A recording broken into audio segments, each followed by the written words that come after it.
People Express, Stormy Daniels égérie de la résistance, Brad Pitt menace Weinstein et Audrey Fleurot, raconte son baby blues rapido. Ils s'aiment, ils se déchirent, ils se réconcilient, ils nous agacent autant qu'ils nous font sourire.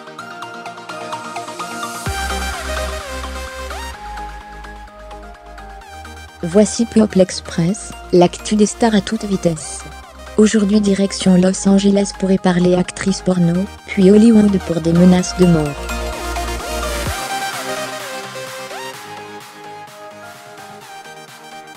Enfin retour en France, pour aborder la question du baby blue. Que s'est-il passé sur la planète People? Cette actualité frivole vous intéresse? N'allez pas plus loin, vous êtes au bon endroit.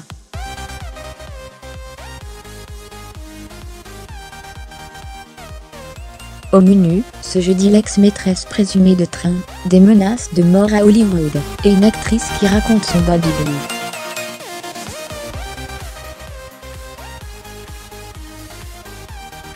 Los Angeles célèbre Stormy Daniels. West Hollywood, une municipalité qui jouxte Los Angeles, a annoncé mercredi la mise en place d'une journée pour honorer Stormy Daniels.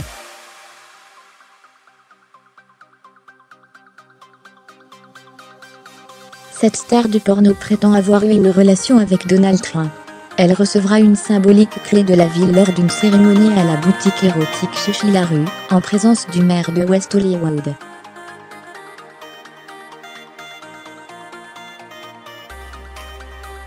La municipalité progressiste justifie cette décision en rappelant avoir voté plusieurs résolutions pour s'opposer aux politiques de l'administration Trump, et a appelé à la mise en place d'une procédure de destitution à l'encontre de l'hôte de la Maison-Blanche.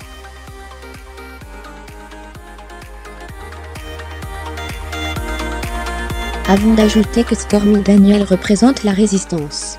Stormy Daniels, 39 ans, affirme avoir eu une relation extra-conjugale avec le magnat de l'immobilier entre 2006 et 2007, ce que Donald Trump nie.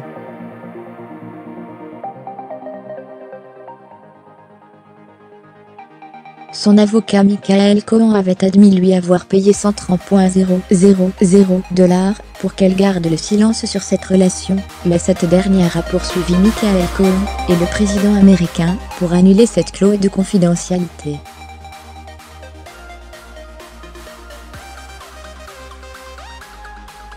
Elle affirme que Donald Trump n'a pas signé ce contrat, et qu'il n'est donc pas valide.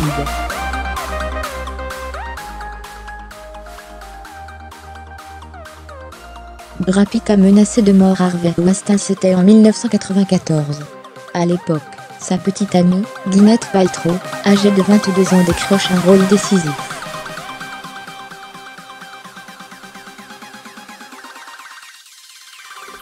Repérée par le producteur Harvey Weinstein, elle incarne alors Emma dans le film éponyme, adapté du roman de Jane Austen.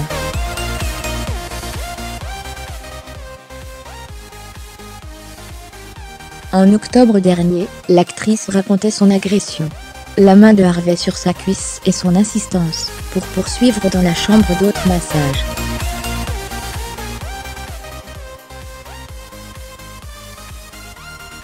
J'étais une enfant, j'avais signé, j'étais pétrifiée, confiait alors Gwyneth Paltrow.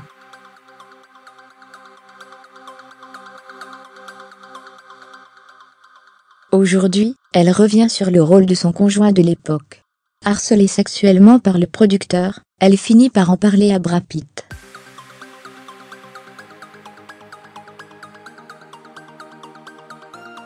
Furieux, l'acteur prend à partie le producteur lors d'une première.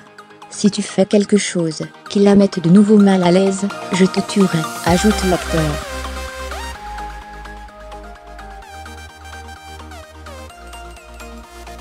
C'était vraiment fantastique, raconte Gwyneth Paltrow. Ce jour-là, il a mis sa renommée et son pouvoir en avant pour me protéger.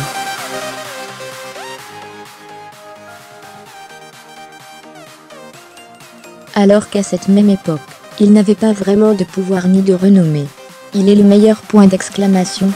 Audrey Fleurot raconte son baby blues. L'actrice française, vue dans la série télévisée Engrenage, est à l'affiche du nouveau long métrage de Marie Castille mention Char, La fête des mères.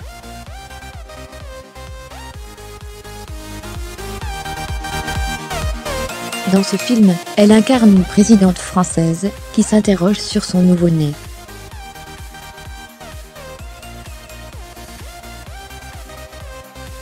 Une situation qu'elle a écrite avec la réalisatrice.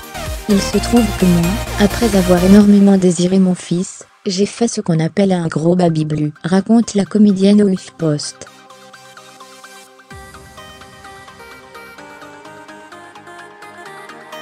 On nous donne l'impression qu'une fois que vous accouchez, un lien immédiat se construit.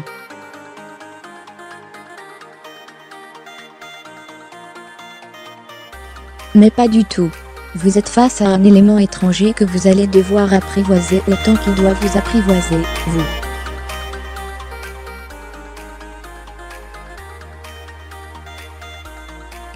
Résultat, elle culpabilise et pense avoir foiré la première impression qu'elle lui a donnée.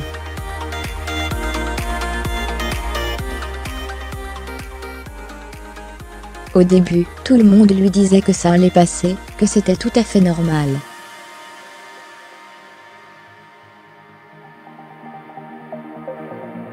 Toi tu te dis, si ça ne doit pas durer, combien de temps ça dure, se souvient Audrey Fleurot.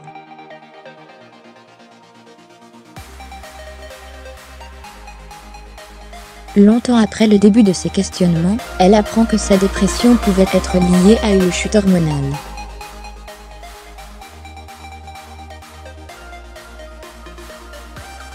Une supposition qui s'est avérée véridique. Tu te rends compte que c'est tout à fait courant.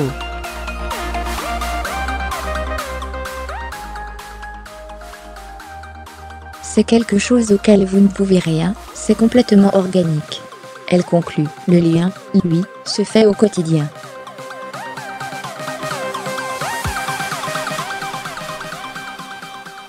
Finalement tu te rends compte que ton bébé n'est pas mort, que tu ne t'en sors pas si mal.